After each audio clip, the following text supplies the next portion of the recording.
Here are some of the things I bought at SAC Anime, Winter 2024. One of my favorite booths is Miss Melissa and Corn Mama and their amazing handmade Mario and other movie and video game items, and I was able to pick up, finally, a green shell. But not only was I able to pick up this really awesome green shell, I also got my hands on their one and only blue shell, and it has wings. Like, this is like so freaking amazing.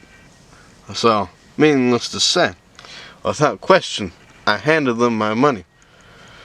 So yeah, I guess I'm a simple man to please, but ultimately I really do love their craftsmanship, and I know how hard it is to make things that are crocheted, and these are really awesome, and I love supporting local artists, and they're always super sweet, super polite, so I have no issue giving them my hard-earned money.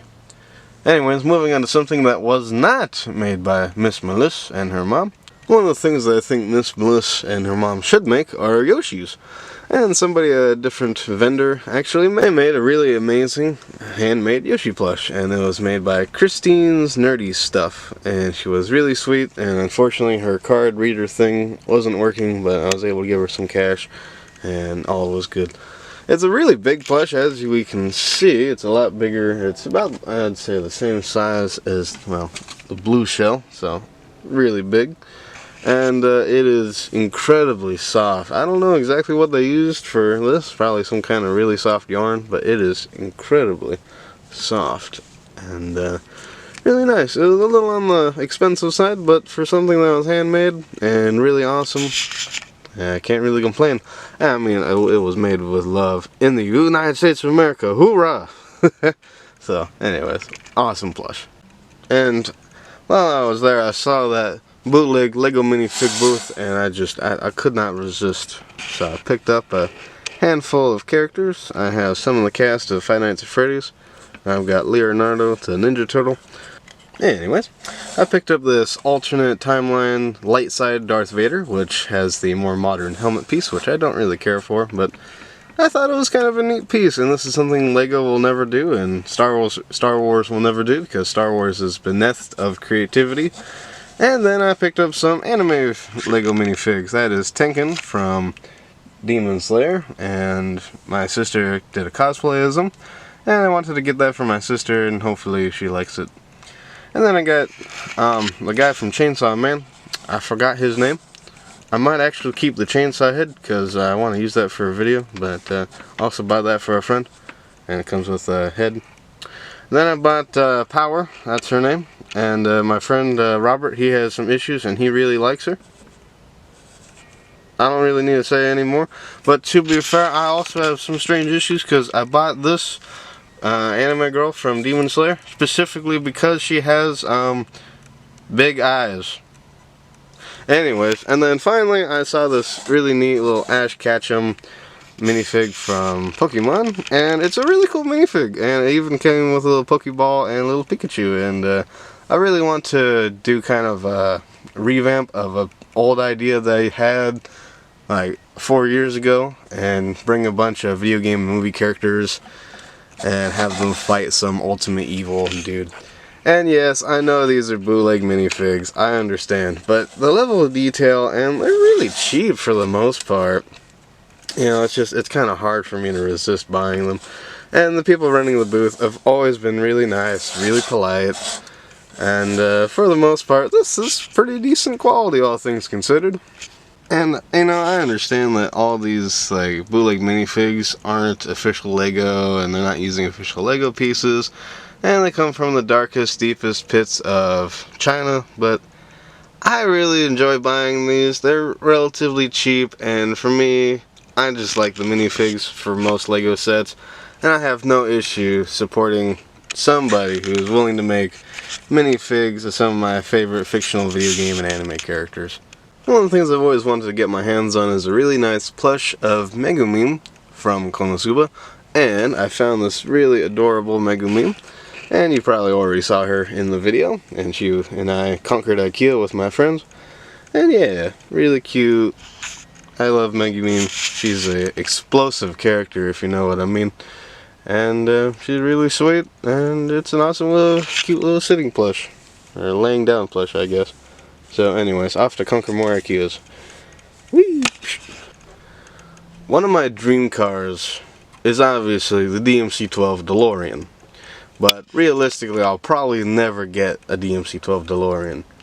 My other dream car is a Camaro. Specifically a 1970 Camaro. And while I was at SAC Anime, guess what I found?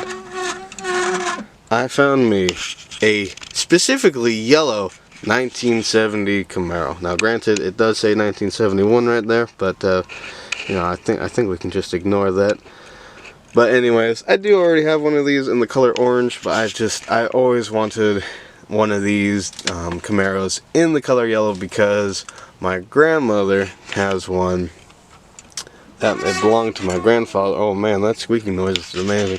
That belonged to my grandfather, and after he passed, this has been kind of one of my greatest goals, is to acquire this vehicle so I can hold on to it and protect it and always have a piece of my grandfather's legacy with me at all times. So this Camaro will always be a reminder of the fact and how much my grandfather loved cars and how much he inspired me to continue to kick ass and take names, even if he's no longer with us.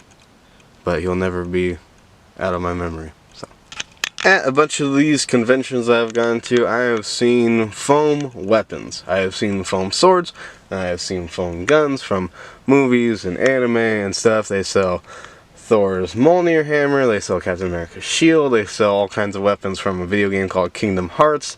They sell pistols and stuff like the Star Wars pistols and Halo pistols. Recently I saw them selling Halo rifles, but they look like crap, so I didn't buy any of them. But I did see one rifle that I was interested in, and I'm actually going to have to use my phone camera for this because it's so huge I don't think I could fit it on my camera screen. So let's take a look at this. So, let me show you the thing I got. Now, oh, I think you just got a glimpse of it.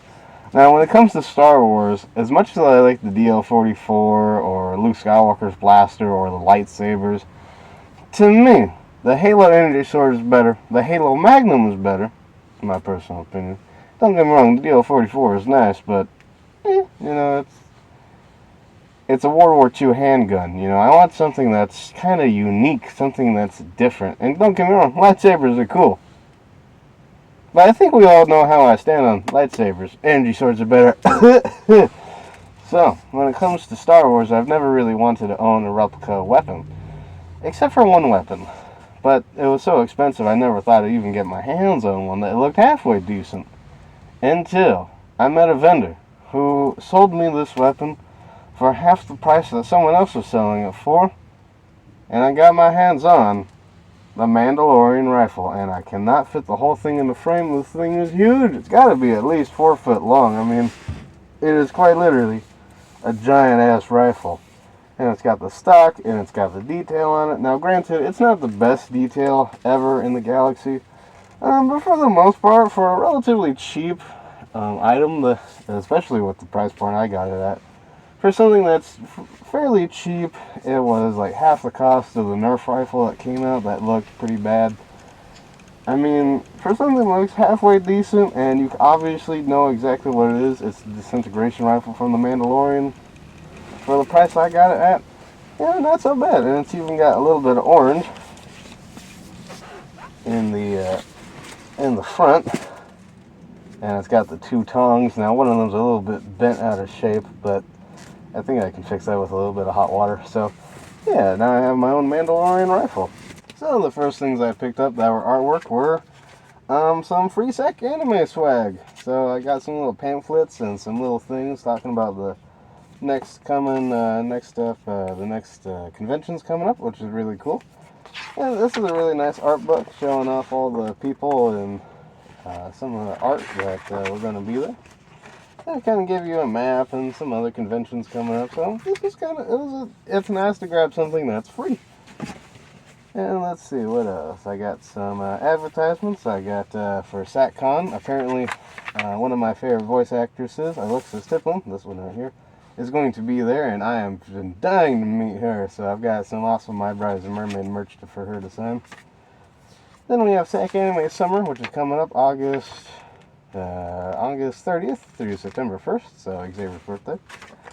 Then Stockton Con Winter is happening February 24th and 25th. I'll most likely be there. Then I got another of that, and then I got a mini little art book. Then I got the program book, which is... It's really... I mean, I'm never going to experience any of this, but it's really cool to see what they have programmed. So, anyways, that was kind of neat. One of the art pieces I picked up is this really awesome manga style of the character Yor from Spy X Family, and it's really nice. It's Yor with different expressions, and you know, her in her Thorn Princess outfit, and then her in her regular bright red fiery outfit. Damn, there's something about women and the color red. I'm a sucker for it. What can I say? And she's hot, and she's a badass, and she could probably kill me in my sleep. I'm okay with it. Anyways, I picked up this really awesome piece of art, which I don't know who made this. I think I do. I think I grabbed her card. I think it was made by Square Bear Art. I could be wrong. I grabbed this little card at one of her booths. I think this was made by her, though. And check this out. It's from a video game called Splatoon 3, and it's from some new DLC called Side Order, and we really don't know what it's going to be, and my friend Robert and we saw this, and I couldn't resist picking this up. It is huge, it's amazing, I have no idea where I'm going to put this, but it is really cool looking, so hopefully Side Order is just as cool. And some of the rest of this stuff I picked up were just kind of some stickers, so I'll go through them pretty quickly. I got this awesome Yoko sticker, and I actually got two of these. I put one on my truck, and it looks amazing. And I think I'll save this one for later, just in case the one on my truck fades off. And I love Yoko Littner. She's one of my favorite female characters of all time. And yes, you can say, oh, right, just because she's hot and sexy. But she also operates a sniper rifle and is a really well-developed character who has motherly instincts and is able to lead and able to motivate the main character to kick ass and take names. Anyway, let's see. I also got a sticker of a Veritech fighter from Robotech, which looks really cool.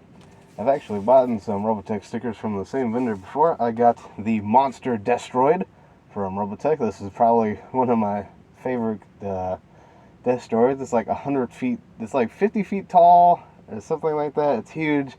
It's basically 4 tanks. It's like 5 tanks on legs. That's far cooler than any all-terrain armored transport or any weird bug machine from Halo. Oh man, now we're really getting to the last couple things. So I got this really cute little Hatsune Miku little sticker of her. And then last but not least, I also got Yoko's little hairpin that she wears. That's the little skull emblem as a sticker. I actually grabbed one of these at a previous convention, and I put it on my backpack, and it kind of it held up pretty well, but it came in a couple pieces, and it was kind of a pain in the ass. So this one's just one solid sticker, and I really like it. And I don't know where I'm going to put it. I was going to put it on my truck, but I don't know. It's really cool. I mean, I could always buy another one. But anyways, so that is everything that I purchased at Sack Anime Winter 2024. Anyways, guys, hope you enjoyed that video. If you did, please say something in the comments below. It was a really fun video to make. And again, shout out to my friends Xavier and Robert for joining me. I know Sack Anime can get kind of expensive, a little bit overwhelming. I understand that, but it is nice to spend time with my friends, and you know, as fun as the merch is to look at and say this is what I got and kind of show off, honestly it's far more fun to be with my friends and not buy anything than to buy all this stuff. And you know, I didn't spend too much money. Alright, no lightning bolts, that's good to know. But in all honesty, it was really fun to spend time with my friends, and you know, the next time I do a video like this, I definitely want to include my friends a little bit more, include some of the stuff that they bought as well, and I probably already did. Future me will probably figure that out, hopefully. So, anyways, it was really fun spending time with my friends, and to Robert and Xavier, I hope you guys had a great time, and I promise to get you guys your Lego minifigs one of these days. So anyways, guys, this is RSR2264, signing my amigos, peace, and explosion! Oh yeah, and right before this video ends, I also grabbed this copy of Halo Combat Evolved that is It's not exactly in the best shape, but for $5, I mean, it comes with a disc and it's got the manual. So, you know, for a mostly complete, you know, a little damaged game of Halo Combat Evolved, not so bad. My only complaint, and it's not really a complaint, it's a Game of the Year copy. Don't get me wrong, that's not a bad copy to own, but one of these days it'd be nice to have a copy of Combat Evolved without that Game of the Year, because this is the more common version. Still, one of the best video games ever made. Hands down, no questions asked.